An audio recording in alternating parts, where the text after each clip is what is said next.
This week, Microsoft bought ZeniMax for $7.5 billion. If they don't like it, they can bring it back to GameStop for $10.50. Welcome to Triple Click, where we bring the games to you. This week, we are talking about the big news, Microsoft's major acquisition, plus Sony's big PS5 presentation, including Final Fantasy XVI. That is right, 16. I'm Jason Trier. I'm Kirk Hamilton. And I'm Maddy Myers. Hey. And here we are. Back for another episode. Click, click, are. click. Back again. Our way Click, click, into click. your hearts. Before we get started, a couple of things. First of all, a big shout out to all of you out there who have supported the show so far by becoming Max Fun members. Just a reminder to those of you who have not already become members, you can join at MaximumFun.org/join. You get free access to, well, I guess it's not free. You get access to our bonus content, including our monthly Beans casts. I believe this month we are talking about Call of Duty 4 Modern Warfare. So look out for that. That will be hitting next week. I believe next Monday, but early next week for subscribers, for members, for Max Fun members. And yeah, thank you again. And if you can't afford to support the show, that's really no problem. And we will not. We will not hold it against you, but one thing you can do, even if you can't pay or don't want to pay, is tell your friends and share the show with your friends. We very much appreciate any support you can give us like that. Yeah. One more thing before we get started, I want to read to you guys a couple of things. One more thing? Yeah, that's not the segment we're in, Jason. What are you even saying? One other thing. An additional thing. I want to read to you too from something. Okay. Here are some predictions. You ready? Okay. Okay. Number one, Microsoft will buy a major company, not just another mid-tier studio, but something that makes us all say, wow. Oh, no. Number two, Microsoft will bring Game Pass to a non-Microsoft platform. Oh, Number three, Final Fantasy XVI will be announced. Those are all predictions that I made, and all turned out to be correct in the past month. But here's the twist: they're all from 2019. They are. I was like, I don't remember you making all of these. Yeah. All three of these predictions came true in the past month, and they are all from last year. That is horrible. That is just horrible. All my 2020 predictions are completely wrong. For those of you who don't understand what we're talking about, by the way, please. Since the last show that we hosted, since our last podcast, we've done a yearly game where we all make predictions about the year, and then the winner gets to tell the other two to play a game. And we also for some reason this year, it was really hard to make predictions about what would happen. I can't think of anything that would have possibly impacted our predictions for 2020. Why would it be a weird world to make predictions? It's all going according to plan. I just want to point out that my track record is impeccable if you only look at last year. And if you're 2 years out. Yeah, so I feel like this year when you write your predictions, you need to just forward them to yourself a year from now and and then write different predictions. Don't ask me how you'll come up with those. It's Maybe just use this year's again. I don't know. That's what you do. Oh man. Well, so if I look at my 2018 predictions, one of them is like, oh man, all of my 2018 predictions are true for 2019. Also, amazing. It's like, we will get our first rumors of next gen consoles. Nintendo will announce a sequel to Breath of the Wild. So people can learn from this: one, to look at your predictions and then just take them another year out, and then to go back 2 years for your predictions. Of and course. the other one is, and I do this, is I've reused my predictions before, and I think I've gotten them before. It does, it's fair, because you're like, this is still going to happen. Like the unionizing one, or I think I got a point for Valve announcing a Half-Life. Yeah, that one still hasn't happened. Yeah, I think that unionizing one is going to happen this year. I'm kind of regretting that I didn't put it in my list. Feels like it might. Yeah, my 2018 predictions are Kingdom Hearts 3 will come out and have Pixar Worlds. Came out in 2019. Someone will try selling a game for more than $60. Well, that happened this year, so that's a whole thing this year. Here we go. Yeah, it's coming. It's coming, baby. Anyway, let's get into the episode. Today, we have a Sudden News. Sudden News. That's the name of our new segment when there's suddenly news and we have to talk about it. It's not breaking news. No, it's sudden news. No, it's sudden news. This is a Maddy Myers invention, sudden news. Yes. It's definitely not because I forgot the phrase breaking news briefly because my brain has been broken by society and I was like, sudden news. It's because sudden news is what you say and it's what you always say. That's what we've always said. No, we're all news people. We're all journalists. Yeah, of course. We've been saying this for years. some sudden news. So in the past week, since we recorded last week's episode, there's been a lot of sudden news. It's true. So it felt like a good time to just kind of sit down and break it down. Let's start with last week's, and then we'll get into this week's big megaton. So last week, Sony did a surprise big PS5 presentation, and they announced a bunch more stuff, including like stuff that trickled out afterwards. So a few key takeaways from this that I want to discuss with you guys. First of all, holy shit, Final Fantasy XVI is coming. You two probably don't have the same emotional attachment that I do to that franchise, but when that game got announced, when that trailer started Does playing, anybody? Did you the cry? conference opened up with that. I got a little misty-eyed. Did you well up a little bit? The music is what always gets me, like that beautiful. playing, and it's always like a different orchestration of the main theme of the Final Fantasy main theme, and that's what played in the background of this one. Something cool that Kirk, I know, well, actually both of you appreciate, is that the composer for this game is very clearly this guy named Soken, who is the composer for Final Fantasy XIV, which has that's the MMO, and it has incredible music. And actually, Really this is incredible. being made by like the Final Fantasy XIV development staff. And so one of the producers on this game is Naoki Yoshida, who is generally seen as the guy who revived Final Fantasy XIV and transformed it from like a launch disaster that they had to take down into this incredible game that people still love today. In fact, that announcement got me so excited that I went and downloaded Final Fantasy XIV again and started jumping back in. And I've been playing it. People say that Shadowbringers, the most recent expansion pack to that game, has like one of the best stories in the entire series. Yeah, have you not played it yet? No, I'm getting there. Enjoy it. There hasn't been a new Final Fantasy announcement since 2013. That was when 15 was announced. The fact that they made 16 of these things, man, everything about it is mind-boggling to me. What did you guys think? Did you enjoy the trailer of Final Fantasy 16? Yeah, right? Yeah, it was fun. Yeah, it was like great Final Fantasy stuff. I mean, yes and no. It's a medieval setting. It's kind of like Final More Fantasy meets fantasy. Game of Thrones is the pop Very Game of culture Thrones. buzzwords that were It's all very over Final Twitter Fantasy during this 12. announcement. Yes. It's very much inspired by 12, I think. It feels very gritty, Game of Thronesy, totally right. One of the things that really stood out to me about seeing this trailer is clearly like in-game footage as opposed to pre-rendered stuff. But also it's like it's not trying to be the ultimate production values, like highest graphical fidelity. Like it looks like a normal ass game. And I think that's actually really cool because one of Square Enix's problems and one of Final Fantasy problems over the years has been just like aiming for the highest end graphics and kind of sacrificing a lot along the way, including your team's health and like the amount of time it takes to make these games, just for the sake of graphical quality. And so it's cool to see this game having like more realistic looking targets, I think. So that was I would really agree cool. with that. I'm really not a Final Fantasy person, but I will say that after enjoying FF7 Remake so much this past year, I feel like I could become a Final Fantasy person, and I'm willing to give this game a try. Very nice. I don't know. I'm not as excited as Jason is because I don't think it's possible to be, but I'm certainly willing to acknowledge that I was very, very into a Final Fantasy game this past year that I did not expect to be into at all. It's a different team, obviously, but still, I feel like that's worth noting, at least for my own brain. Like maybe I'll like this one too. I don't know. Yeah.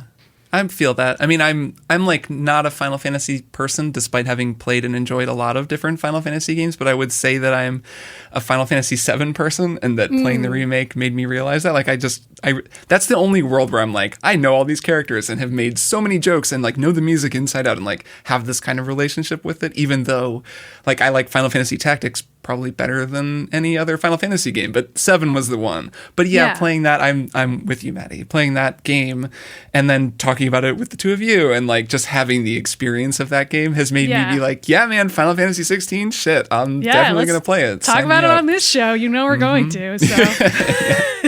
One of the things that's really exciting about this announcement is that the Final Fantasy XIV team has such a good track record now of like writing these incredible. So I've only gotten to Heaven's Word, which is the first expansion in the game, but so I've already seen a huge chunk. That's like 100 hours in with like the whole main story campaign, which I beat a couple years ago, and so I've already gotten to see like the writing in this game is incredible, the character development, and there's a lot to like really sink your teeth into. And so I'm very excited to see this team take that talent to like a mainline Final Fantasy game, and just like I have faith that they'll create this world and characters that like maybe we won't remember as fondly as Final Fantasy VII, because that was a pretty special game. But like maybe it'll be up there with some of the other greats. I'm very optimistic about this game.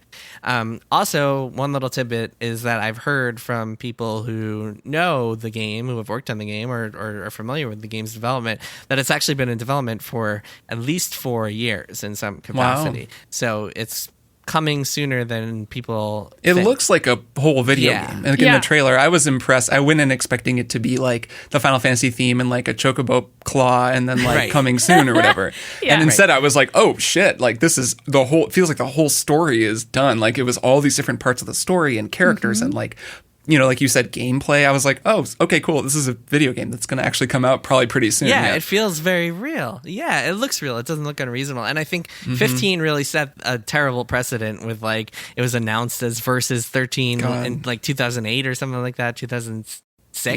And then took 10 years to make. And so that, I think they want to shy away from that. And I think it makes sense. I mean, 15 came out in 2016, so it's already been 4 years since the last Final Fantasy game. And drawing a line between development and marketing is always a little shaky, but the marketing of 15 was a mess. And to me, 15 was kind of a mess. Like, you can like it as a mess or like it less as a mess, but it was like a mess of a game. Where it just feels like it came out really clean. They're like, here's what it is.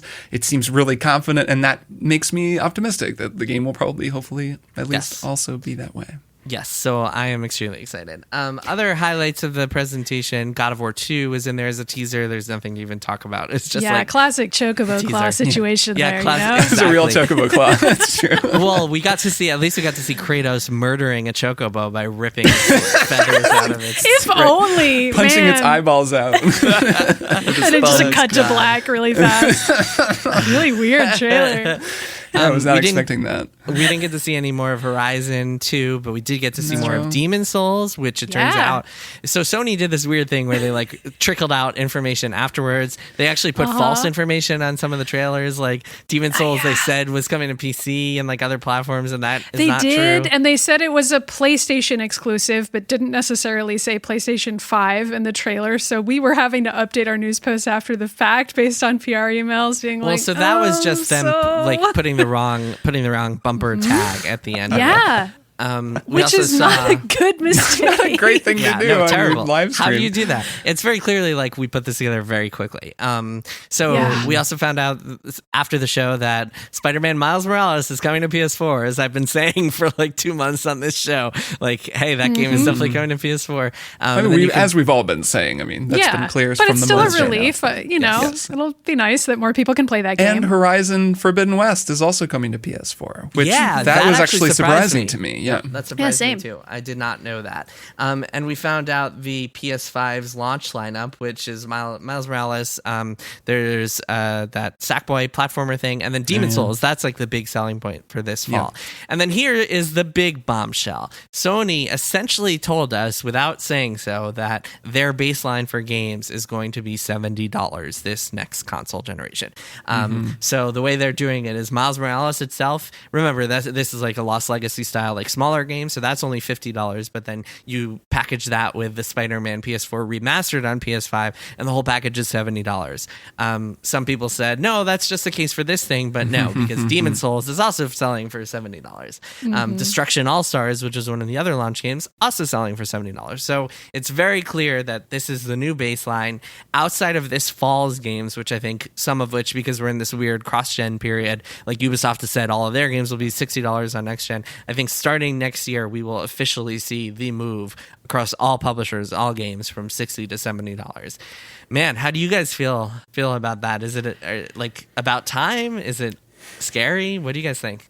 I mean, I think it was going to happen no matter what, but I have definitely been feeling some type of way about how expensive gaming is as a hobby. And they also announced the price of the PS5. Yeah, which actually isn't bad. It's not bad. All things considering. I mean, $500, it might be kind of painful for you, or it might not be. It depends on... Well, I'm saying the discless one, $400, yes, all you lose is the disc drive. You get the same thing, and that's the same price as a PS3 from 7 years ago. That's pretty good, inflation considered.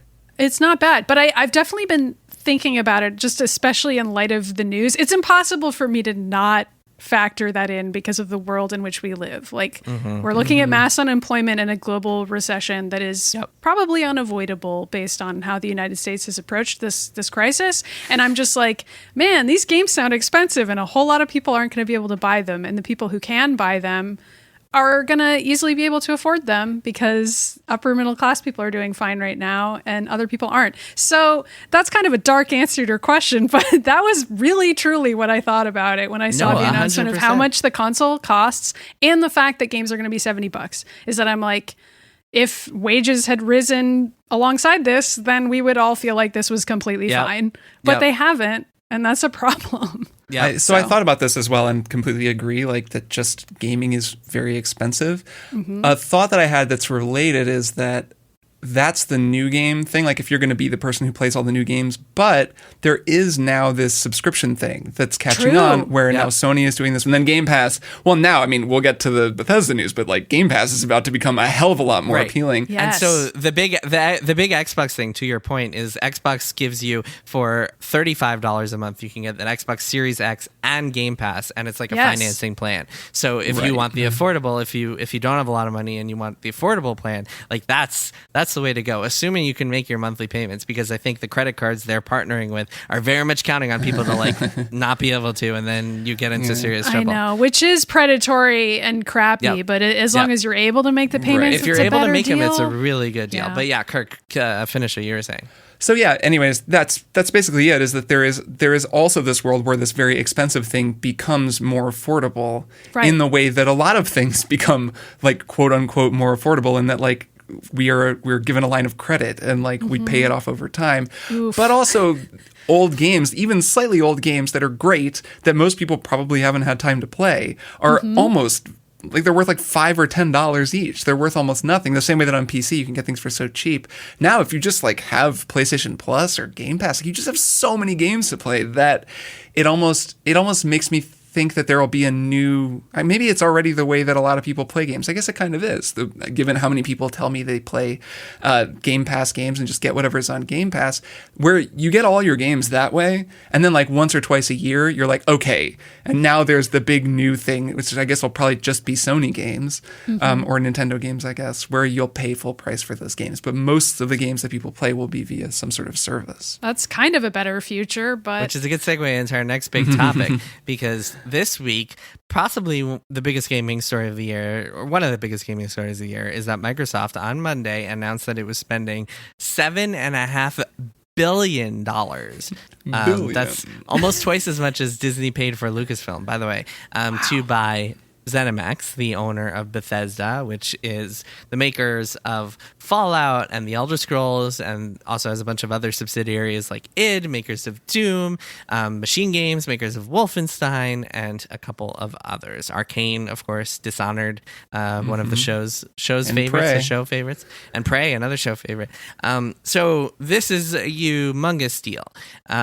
So to answer a couple of likely questions, so Microsoft has said that they're going to honor the commitment Bethesda made to Sony, the contract Bethesda signed with Sony to put their next two games, Deathloop and Ghostwire Tokyo, as PS5 console exclusives, which leads to the hilarious situation that Microsoft is releasing two PS5 console exclusives. Like literally, Microsoft published games are being paid money to deprive themselves from Xbox. It's hilarious. So what I want to know is it going to say Microsoft when you load up Deathloop? Yeah, no, it definitely will. It'll say Microsoft Game Studios. Amazing. Yeah, because they're part of Good. Microsoft Game Studios. And then it's so funny. And then the other big question people have, which doesn't have a concrete answer yet, is what about future Bethesda games? Are they going to be not on PlayStation? And so what Phil Spencer told my colleague at Bloomberg, Dina Bass, is that they're going to put games on PC and Xbox, including Xbox Game Pass day one, just like all their other published games. And then other consoles will be decided on a case-by-case basis, whatever that means. I think it's pretty safe to say that they're not, unless like they enhance their relationship with Sony or Sony gives them something in return, like lets them put Xbox Game Pass on PlayStation, they're not going to put the next Fallout or Elder Scrolls on PS5. I think it would be a fascinating like horse trade to be like, listen, Sony, if you let us put Xbox Game Pass on here, then we'll do it. But that's a Game of Thrones-y conversation for another day. That's a wild Jason prediction for 2022. Yeah, that's a good one. That is. Well, I'll predict it next year, and then it'll happen the following year. Right. When Starfield comes out. So yeah, what do you two think, Kirk? What's your take on this major consolidation within the video game industry? Yeah, I mean, I'm generally nervous about consolidation only because everything is always consolidating and huge corporations buy everything. I'm really curious how developers at some of these, especially at like, smaller studios at like Machine Games or Arcane, people who have had the creative freedom to make really cool stuff under Bethesda. And I'm sure it just takes me back to when we would get purchased back when we were working at Kotaku. Yes, I was thinking about that too. I'm sure. I feel like we'll all feel that way forever when... So I have a little bit of insight onto that, actually. Two things. One is that I think some, if not a lot of them, have benefited financially. I know there were raises and bumps and bonuses being promised, and also anyone who owned ZeniMax shares is going to make out in a good way, make out like a bandit here. But the second thing, and maybe this is a point you hadn't considered, but if you look back at Bethesda's past few years, one of the reasons they wanted to sell so badly is because they have not been doing too hot since like the release of Fallout 4.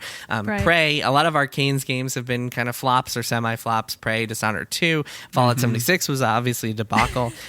Something to consider. Something to consider is that any other company might not want the kind of like mid-size, like not super mega hit immersive sim games that like a company like Arcane makes, whereas Microsoft loves that shit because it just goes on Xbox Game Pass and helps fill up the catalog. And so all the studios they've been buying so far are like in that in-between area of like the double A, quote unquote, of like games that might cost 10 million to make and might sell like 1 million copies instead of 10 million copies. And Arcane fits really nicely in there, and maybe some of Bethesda's other stuff does too. So actually creatively, maybe it'll help them, even though I'm with you on like being nervous about consolidation. I don't necessarily think it would be a bad thing for the developers themselves. No, sure, for sure. And I think it's more... I think it's as much my stuff as any actual prediction about what's happening. It's just seeing a group of people who were working under one paradigm get purchased and just adjust to the fact that they're going to be working under another paradigm. And the fact that at every point, at least in my experience, that's happened to me, it's always been a lie. Like there's always some amount of bullshitting, and it's not always, it's the end of the world. It's not like, it's not always as bad as it went with Kotaku in the end, even though I wasn't even really there for that final transition. But you got to hear about it. I did. And it's not always the worst case scenario of like, and now we're just going to be pillaged for parts and everything is going to fall apart. Like a lot of times it's just like, we're so excited about this new partnership and things are staying exactly as they were. Like, and then behind the scenes. And how long does that last? That's always the promise, right? Is like, we're going to let you stay independent and keep doing the creative projects that you already do so well. And we're just going to bankroll them and we won't get involved. And then like 6 months goes by,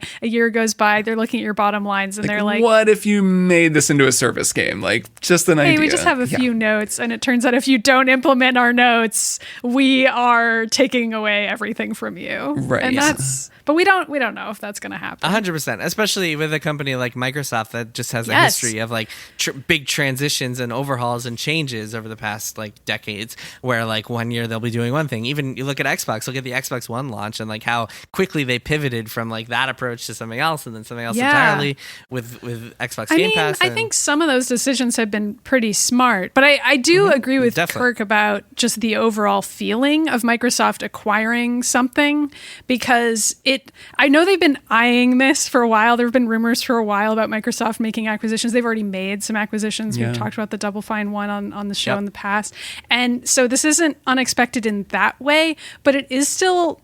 It makes me wonder if this conversation would have been really different if the pandemic hadn't happened this year, and if Bethesda would feel differently about its security and finances if we were in a different version of 2020. And we'll never know the answer to that. But I do think that that was probably something that played a role, was like the future is extremely unknowable right now across all industries. Microsoft has money falling out of its ears and every other orifice, if Microsoft had orifices, and they are extremely stable and safe feeling, and like getting acquired by them probably felt like a pretty good proposition in 2020. And that, I don't know, that's my theory, is that played a role as well. That makes sense, especially when I think about like what Bethesda had on the horizon. Yeah. Where like whatever, like the games they were working on, Elder Scrolls and is it Starfield? Is that what it's called? The space which game. Those could be very far away. Yeah, they're so far away, and there's this question of like, what is Bethesda actually doing for money? Like, I'm sure they're making money on some things, but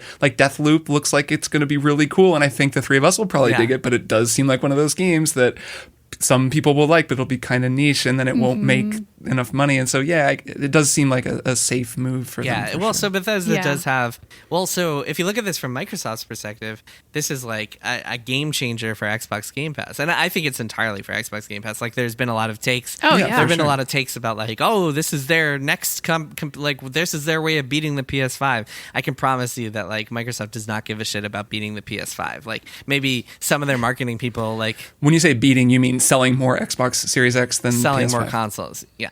If they wanted to do that, they would make exclusive games for the Xbox instead of putting all their games on PC and Xbox and whatever else, like Game Pass, whatever. This is not... Their strategy is very much like, we want everyone in the world subscribed to Xbox Game Pass and paying us $10 a month for the privilege, because that makes them infinity revenue. That doesn't make them like they cannot give a shit about the fanboys on Twitter being like, Xbox gonna beat the PlayStation now. Like... That is not Microsoft's strategy. But from their perspective on Game Pass, not only do they now get every single Bethesda game as a new, like, day one launch game for Game Pass, which is such an appealing proposition from a customer, because it's like, why would I spend $70 on Deathloop when I could get it for $10 a month, like, among hundreds of other games? But also, Microsoft gets access to this super lucrative back catalog of games, and a couple of them have been on Game Pass. I believe Morrowind was on there, and, like, Fallout 3 at some point, or Fallout 4 at some point, or both. But now they can put everything, like all of Bethesda's old stuff can suddenly go on Game Pass, and that is super, super appealing as a proposition. And really cool for people who have Game Pass. Like, that's a great... I mean, when it's Saturday and you're sitting there being like, I want to play something different, and you look and you're like, I never played Dishonored 2. That's a great example. I kind of did that, a year ago, I guess. And it was great. I was like, whoa, this game is amazing. And I just like didn't find time for it when it came out. I have a question that's just, I'm thinking back to other Microsoft acquisitions, and I'm wondering what the two of you think of this.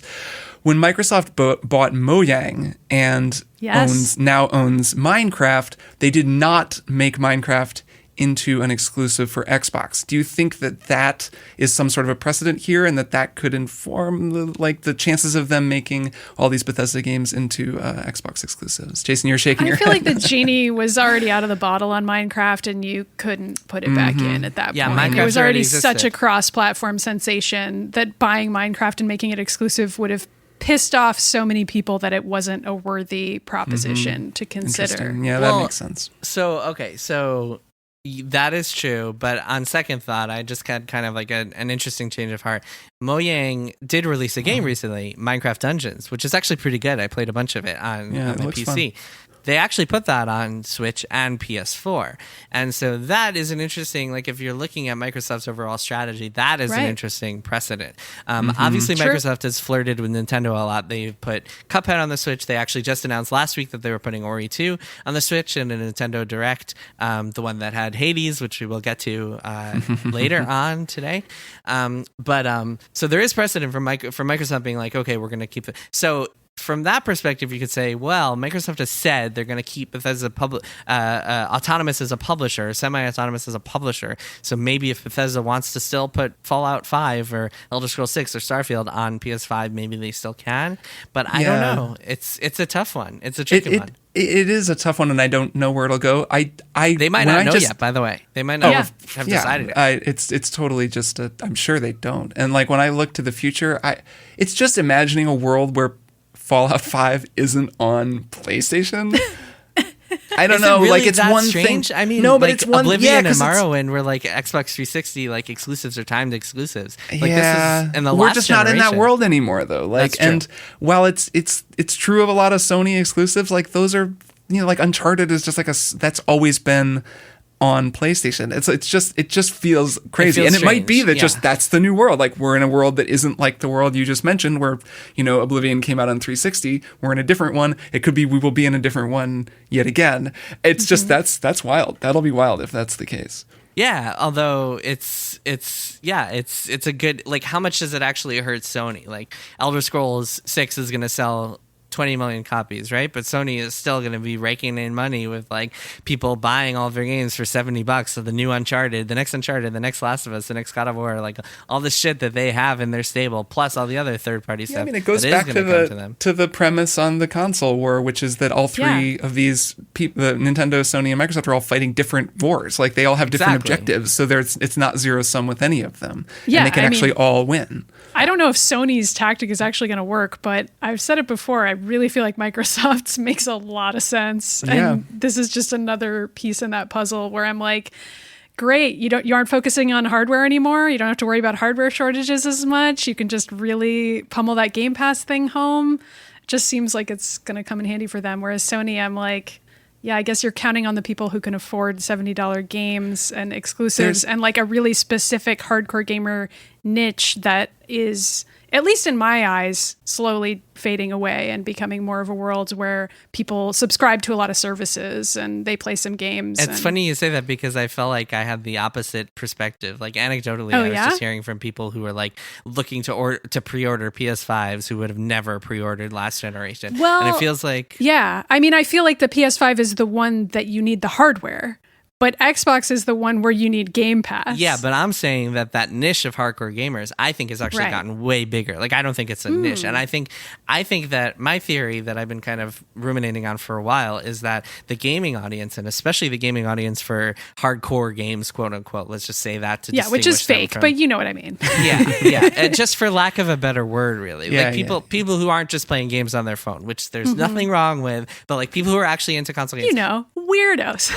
Yeah. Weirdos like us. I think that audience has expanded exponentially since the last generation. I think games have like gotten bigger than they ever have before because of things like Fortnite and just explosions of like cultural phenomenons. And I think that like I think for that reason, I think both of these consoles are just going to sell gangbusters. And I think that, but like with different overlapping circles in the Venn diagram. Yeah, it's very possible. Right. I think the PS5 will probably outsell the Xbox overall long term because of the exclusive question, and because people who play on PC have no reason to get an Xbox as opposed to PlayStation. Yeah, and they're doing a hardware model where the hardware really matters, whereas Xbox and Microsoft just isn't doing that, and they're going to make a bunch of money. We won't even know how much money because it's not like they're going to tell us. But I think they're going to make a bunch of money. Both of these companies are making like hand over fist money because of the stores.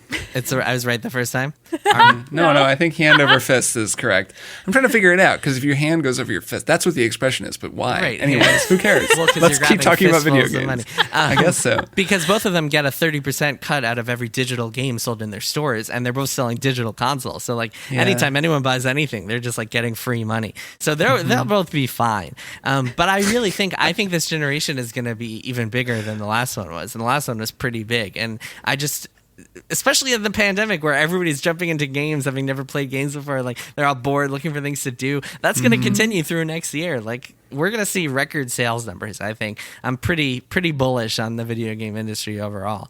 I think you're right about that. Yep. So yeah, all that to say, I also am scared of our future where Microsoft and Disney own everything. Everything? Yeah. But if Microsoft wants to spend a couple of billion on this podcast, just hit us up. You can reach us at tripleclick@maximumfun.org. Jason is interested in talking to you. We are not. Yeah. Kirk and I are really not. Looking to sell out. No, I'm just kidding. Microsoft, we will respond with just a gif of a middle finger no matter how much you offer. We are punk, rock. We are not selling out to the man. We are listener supported. Heck yeah, we are. Heck yeah.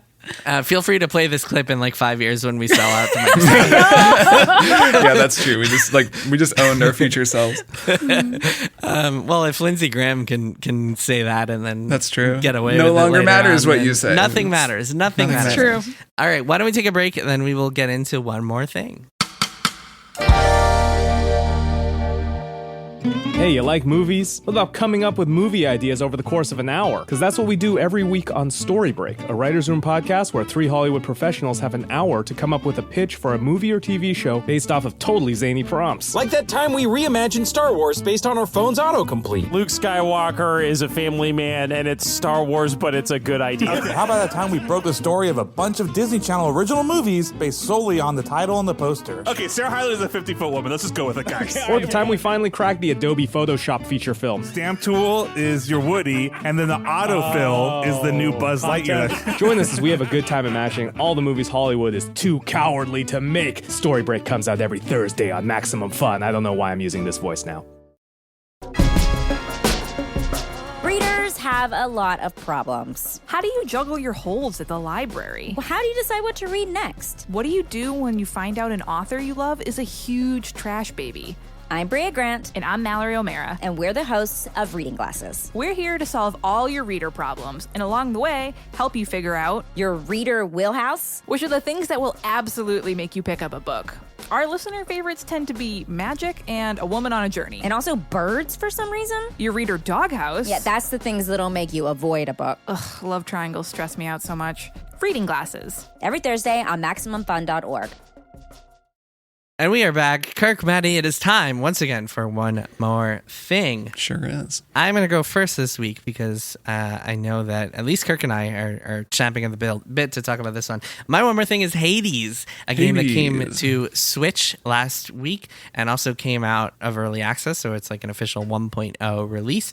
I have been holding off on this game for a Switch release since we first found out about it, and people have been raving about this game for a long time, and I jumped in, have played it constantly over the weekend, understand exactly why people have been raving about it so much. This game is fantastic. So a little bit of context, this is the newest game from Supergiant, who are this like all-star studio that has released 4 games, and all 4 of them are bangers. They're responsible for Bastion, Transistor, and Pyre, 3 excellent games. Although I never really got into Transistor, but regardless, 3 critically Transistor is an games. Excellent game. You know, I should give it another chance on Switch. Really great. It's awesome. I think I'd love it.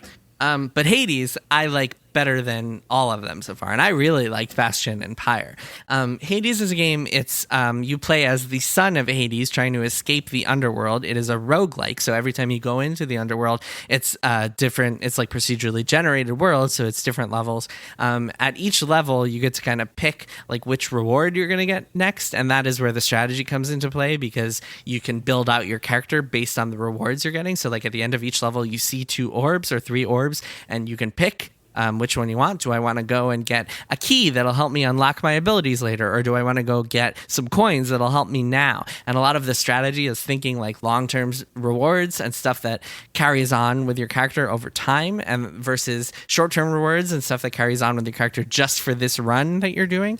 There's something really appealing about it. Not just like everything about it is great. The atmosphere is great. The way it feels to play is great. The actions, the weapons are great. There's like a wide variety of weapons, and they all feel different and awesome.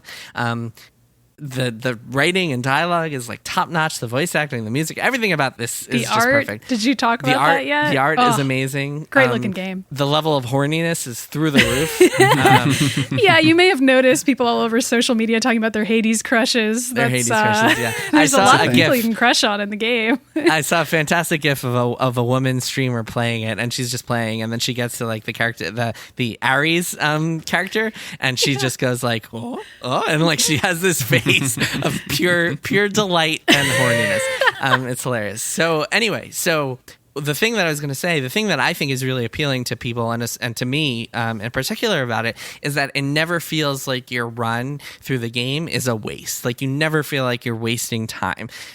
Usually a roguelike accomplishes that, because usually the definition of a roguelike is that essentially you lose everything, and it's like you have to keep trying and trying and trying. You lose everything when you die in a run, and they call it run because that's the new tries, right? So usually in a roguelike, the sense of accomplishment is that you have kind of honed your skills and you're going to be better at it the next time. But in this, the game is so good at giving you those long-term rewards and like unlocking new things and giving you new dialogue every time you finish a run and get back to like the main chamber of where Hades is, and like all the other NPCs are who can talk to you. It's just excellent at making you want to keep playing and playing. You never feel like you're wasting your time, and that to me is what makes it such a great game. One of my favorites of the year so far, in a year that has been otherwise kind of mediocre for me. I love it to death. Kirk, I know you're also playing it, so I want to hear your kind of overall thoughts as well. Yeah, this game rips. It's super, super good. I played a little bit of Hades in early access when it kind of first came out and was like, oh, this is good. And then didn't really get super into it, partly because it was in early access and I think I was playing other things. This is out now. It's out on Switch, which is what I've been playing it on, and it's really great on Switch just because, performance isn't quite as smooth as on PC, but it's just playing it as on a handheld. And they're going to add cross save at some point in the future, which is also really cool because I do have this game on PC. So playing it on a PC with total smoothness would be pretty cool too. Although it's pretty smooth on Switch, we're saying. No, there are noticeable frame rate dips. Anytime the screen gets busy. Oh yeah, heck yeah. It dips way below 60. Whenever there's a bunch of stuff happening. But it doesn't really detract. I don't mind, but playing it on PC it's noticeably smoother. Might be your mileage may vary kind of thing. So Supergiant Games to me is just this. Man, there are just so few studios like this. They're very small and they're so singular because each role in the studio feels so distinct. I know, so Gen Z is the art lead at Supergiant. She's responsible for how all these games look. And these games have looked like $1 billion from the very beginning. Bastion looks amazing. And they all have her style. They all look similar. The characters are gorgeous and horny, but in this really cool way. Every character just looks fascinating and the art on all of them is so cool. The environment art is incredible. All the environments are so intricate and colorful and just beautiful. So it's amazing looking. It's amazing sounding. Darren Korb, the composer of this game, rules.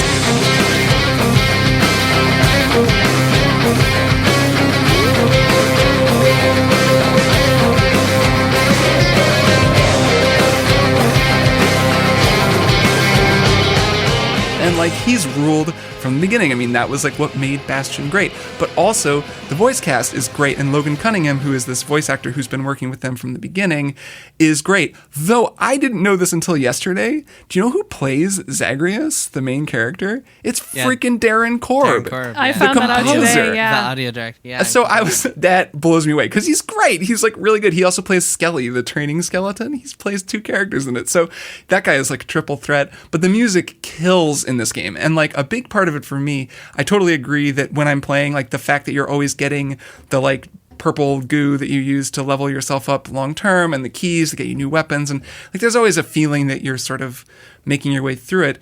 There's 2 other things. That one is that I just love playing it, and every new encounter is a treat just because it's so well designed, and Transistor in particular I think is an incredibly well designed game.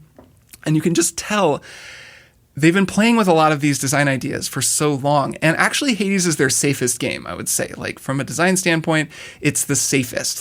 Every other game was weird in some way. Transistor is a kind of a more tactical game in some ways. There's a grid that you're moving along.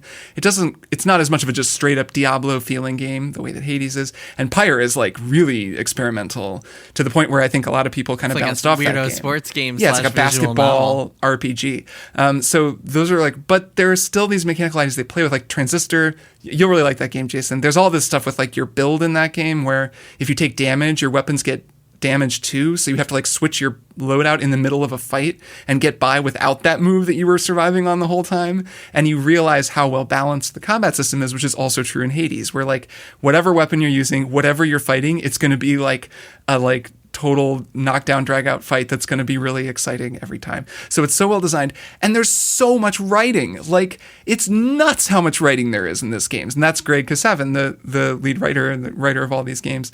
I can't believe how much writing there is. Every time you go back to Hades, there's new dialogue. Every time you go somewhere new, there's something new. Even encounters the boss fight against the Fury, Meg, it starts changing eventually, and things just keep changing. And there's this feeling of no run is the same in this game, not just because it's procedurally generated, but because they've written a jillion lines of dialogue and they have a whole story that unfolds that's built around the idea of a repeating dungeon where you're always getting new dialogue. I think I've never heard a line of dialogue repeat, and I've probably played 12 hours of the game or something. It's totally nuts. So yeah, it's an amazing game. I'm over the moon about it. I can't wait to play it more. And we haven't even gotten into the tactics part of it, which is that you can really min-max the character builds. Oh, there's so much strategy, yeah. So every time you play through the game, every time you do a run, you'll meet the various gods of Olympus. Ares and Zeus and Poseidon and so on, and they'll all give you different powers based on who you find when. And a lot of people, you can like max out your builds based on selecting a certain weapon, which pairs well with like this particular boon that you get from the god, and you get to choose between a bunch of boons, and it's just very like cerebral but not too cerebral. It's just got that perfect balance of everything. I like that there's an element of randomness there, even though you can get the trinkets from them, that then if you equip them, your next boon will be from that god, which like Athena has like really good defensive boons. So I've been using her because I'm like, it's good. If you're kind of starting out, it's useful. Really her deflection skill. So like you can kind of be like, all right, I'm going to like nudge the like RNG generator this way, or the RNG this way. But you're not able to like build a very specific build. You kind of don't know what you're going to get. Or Chaos is a great example where like Chaos shows up and they're really weird buffs that you get that also come with debuffs, and they don't happen all the time. So there's so much, you can't just plan everything out. So you have to be kind of loose. And they've always done a good job of that. That's why I think Transistor is such a well-designed game, because you have to stay flexible in that game. And I really like when games creatively push you outside of just like, okay, yes, you can just like use that one attack on that one weapon over and over again on most enemies. This game is very good at pushing you outside of that, which I think is really cool. Yes. Everybody go play Hades. It's so good, man. It's so good. Maddy, what's your one more thing? Okay. So I watched the second season of Pen 15. You guys remember, we talked about this first season of this show a while back. Oh, yes. And I watched the first season and loved it. It rules. The second season also rules, but I just want to recommend to the listener what this show even is. Yes. So it's two adult women comedians who are playing themselves in middle school, and all of the other actors on the show are played by middle school aged kids, except they have to act like these two adult women are also middle school aged. But I mean, that's a hilarious enough premise on its own. But I feel like what really makes this show work so well for me is that it's very rare for me to see a show that's about women that engages in like gross out humor and embarrassing stuff that happens to teenage girls. I feel like that's just a topic that hasn't really been touched that much in media, because usually it's men who are making media and they don't really know how to write those experiences. But this show is based on actual real life experiences of these women, and it's so like, it's amazing. Watching season 2, my girlfriend and I were just screaming at the television at how embarrassing 90% of it is, because it's unbearable to watch, but it's also the greatest. And the show is almost surreal in its humor. Like sometimes just weird shit is unfolding and you're like, I don't even know what I'm looking at, but it's amazing. And I hope people will check it out, because I'm really glad it exists. Where can people watch it? It's on Hulu. I loved season 1 of this show, and so weird. So yeah, good. It's funny because this show, I would have said this show is one of the first to really mine, it is one of the first, but I would have said it's the first to really mine middle school as a specific era of hell that we all lived through. But actually, Big Mouth is another show that is very similar in a lot of ways. Mm-hmm. And, it's not, it does handle like girls and boys and like both of the things that they go through. They have a similar energy. Very similar energy, actually. Like there are even some, I remember there's like a subplot in season 1 that kind of matches up, but they're still very different because of the whole adult framing, which sort of neutralizes some, it like both enhances the energy of the show, but also neutralizes other aspects of it, and it just makes everything a little weird. So the horrible, awkward situations feel a little more bearable in some ways because it's adults who are suffering. That's what the cartoon aspect of Big Mouth does. Right. True. Like, very similar. Yes. The heightened aspect. Like if you were watching actual little kids do the stuff in Big Mouth, that would not be pleasant. No, that's true. There's just something about watching adults be as embarrassing and strange as middle schoolers are, especially if you're like, well, this is clearly based on something that really happened. And it's like a unique sensation to watch that. And I think everyone should at least watch the pilot for the show. It's so weird and good. It's great. Kirk, what's your one more thing? My one more thing is a little 2007 video game that you both might have heard of called Super Mario Galaxy. Cool. That I have been playing for the first time over the past few days. That's a cool game. Yeah, it is. Holy shit. It's amazing. I knew it was good, but I don't think I knew how wild it is. I'm like through the first Galaxy, I'm up to the next one, but it's already clear this game, the developers of this game also worked on 3D World, 3D Land, and Odyssey. So these are kind of the modern stewards of 3D Mario. And I remember playing 3D Land on the 3DS and not having played Galaxy. And thinking, and having people be like, oh, this is going to be amazing because these people are amazing. And then that game is amazing. And that's the same feeling that Galaxy has, that Odyssey has, and that 3D World, I didn't love that one as much, has, of like constant new ideas. You might like it more when it's not on the Wii U, because the Wii U is I think when it comes to Switch, it'll be given another shot. Yeah. That seems like it's not a bad game. I just I didn't play a lot of it. But so that sense of like new ideas always coming at you is like really amazing in all of those games, where you're just like, holy shit, like how have I been playing this for this long? And there's still like every level is something new.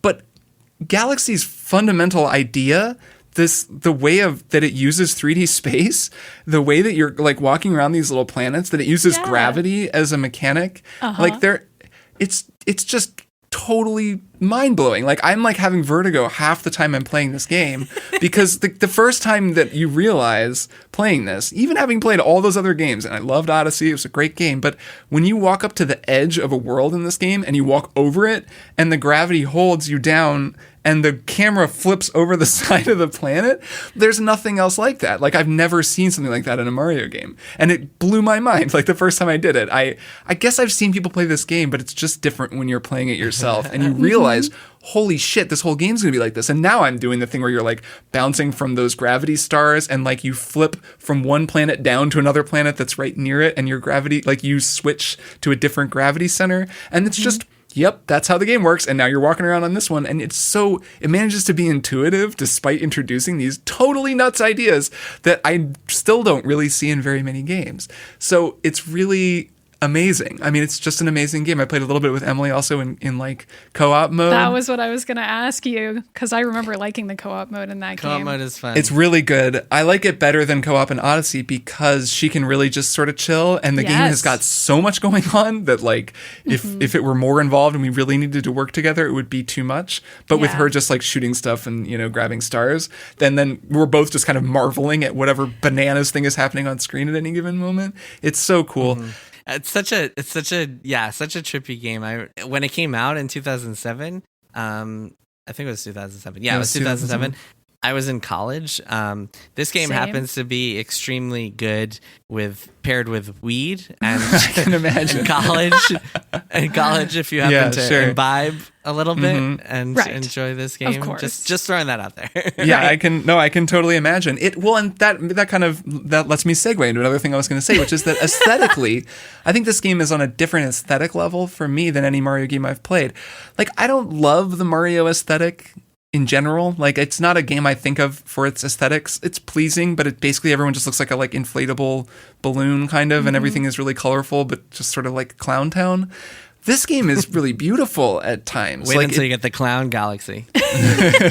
There's these pastel storyboards, the way they tell the story, and the music is just out of sight. I mean, Mario has always had great music, but this music is just amazing.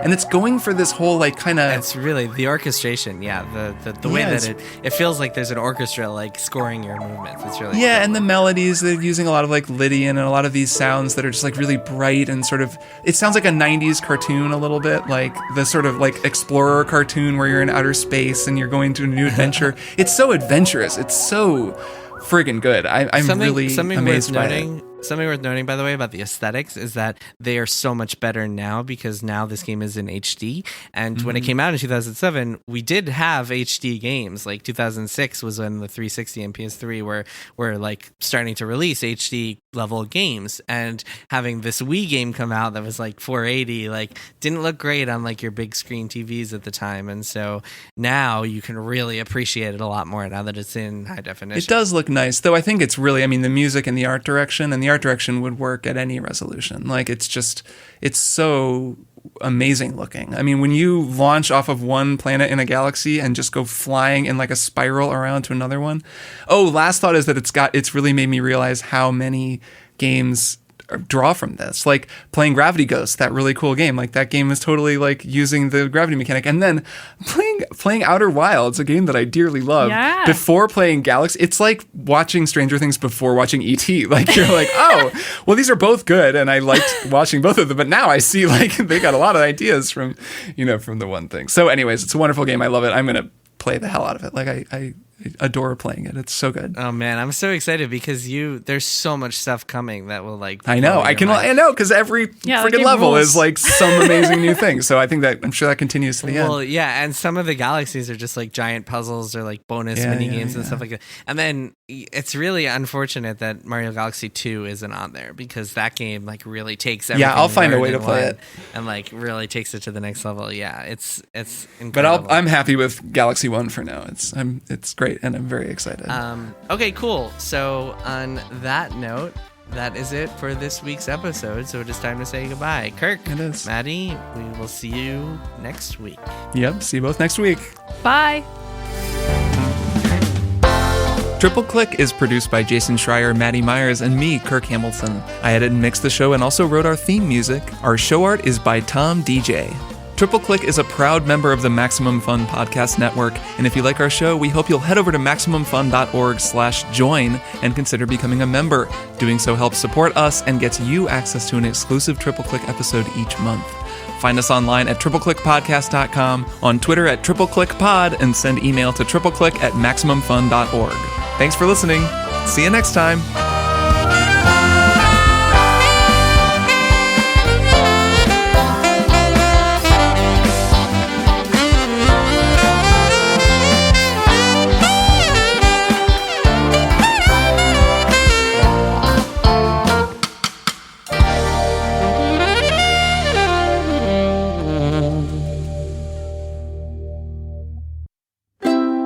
MaximumFun.org.